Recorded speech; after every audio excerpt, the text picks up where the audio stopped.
be setting the stage for Damascus, Syria, the oldest continuously inhabited city in the world, to cease to exist. It could happen potentially very soon. There is little doubt. In my humble opinion, one of Israel's first moves in response to an existential threat to its survival posed by weapons of mass destruction will by necessity be to demonstrate its absolute willingness to do whatever it must to ensure the survival of its nation and its people. And that, believers in Bible prophecy, could spell doomsday for Damascus.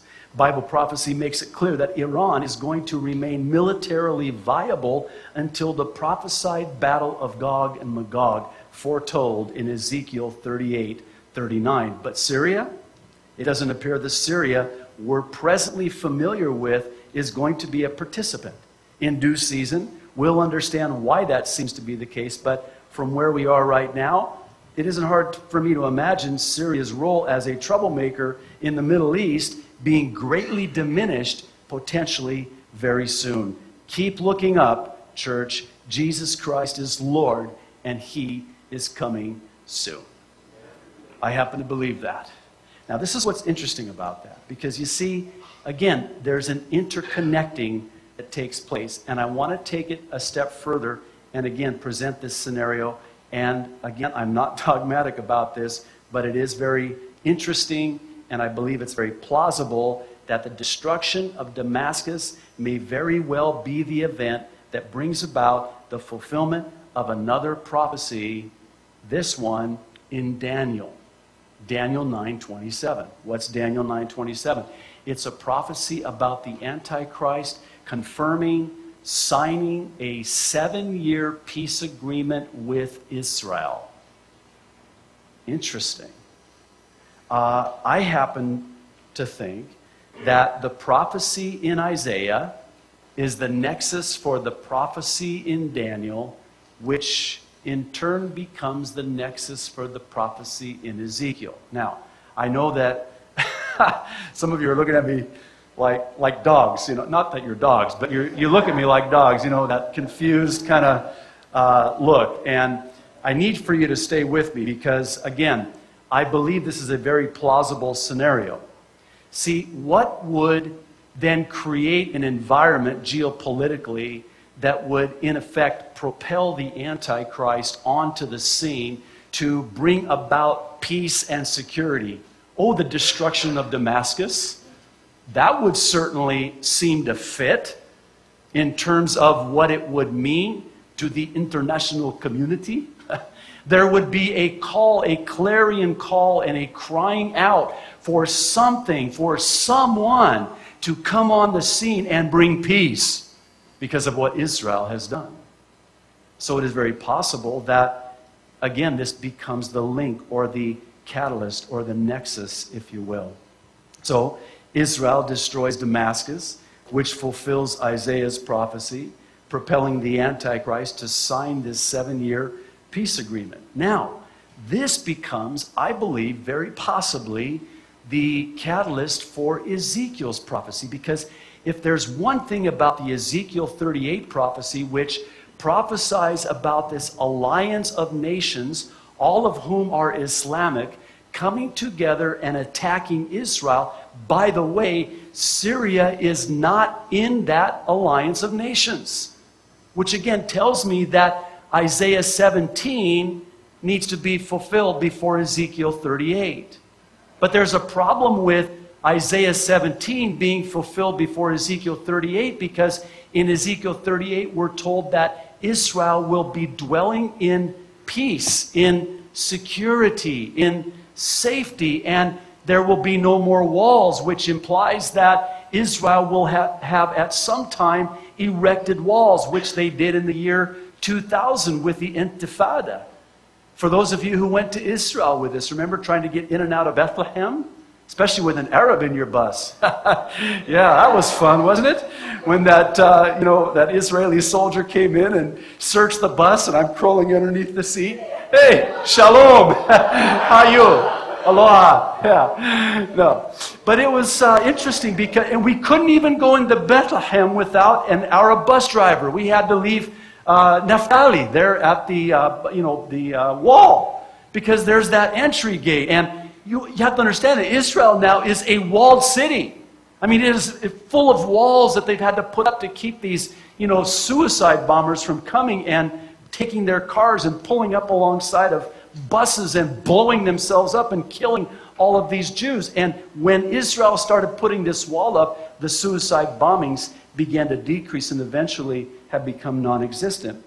Well, I find it interesting that you'll find these walls mentioned in Ezekiel's prophecy, and it's found in verse, I'm getting ahead of myself, verse 4.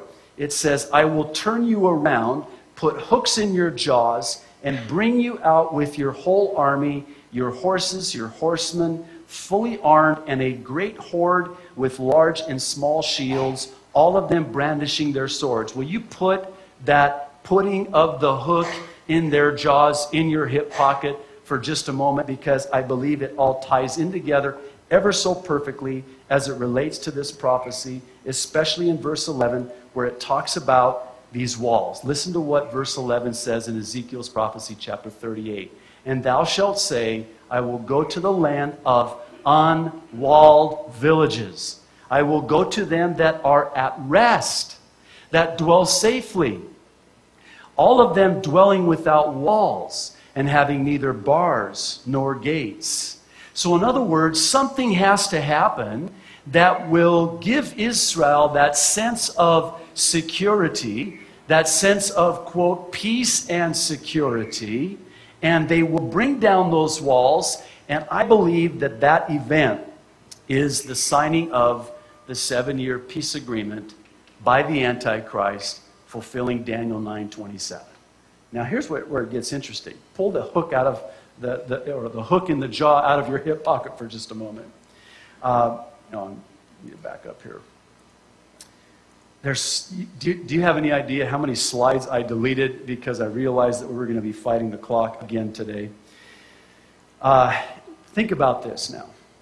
An Israeli strike against and the destruction of Damascus, Syria, in concert with a peace agreement, may in fact be the very hook in the jaw of Ezekiel's prophecy. Now, stay with me with the progression. It seems to fit that you have this attack on Damascus. Damascus is destroyed. Syria is now out of the picture. And here comes the Antichrist signing the peace agreement. Israel brings their walls down. They're dwelling in this pseudo-security. And now here comes the hook. It's the perfect optimum time for this alliance of nations, all of whom are listed by their ancient names in Ezekiel 38, to come against and attack Israel. Why? Because they're dwelling securely. The walls are down. The prophecies are interconnecting one with another, and they're fulfilling one with the other.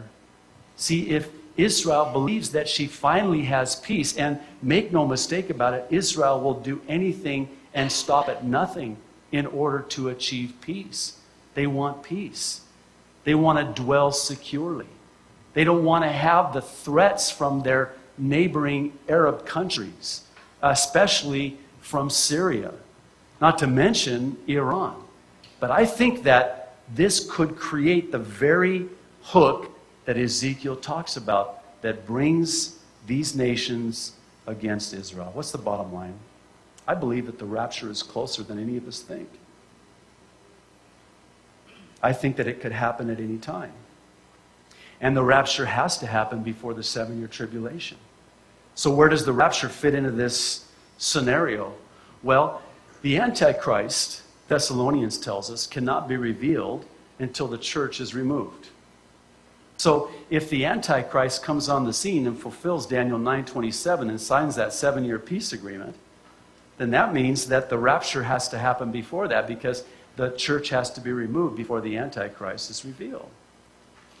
So if that's the case, and it looks like things are heating up, and these prophecies could be fulfilled at any time, how much closer does that bring the rapture?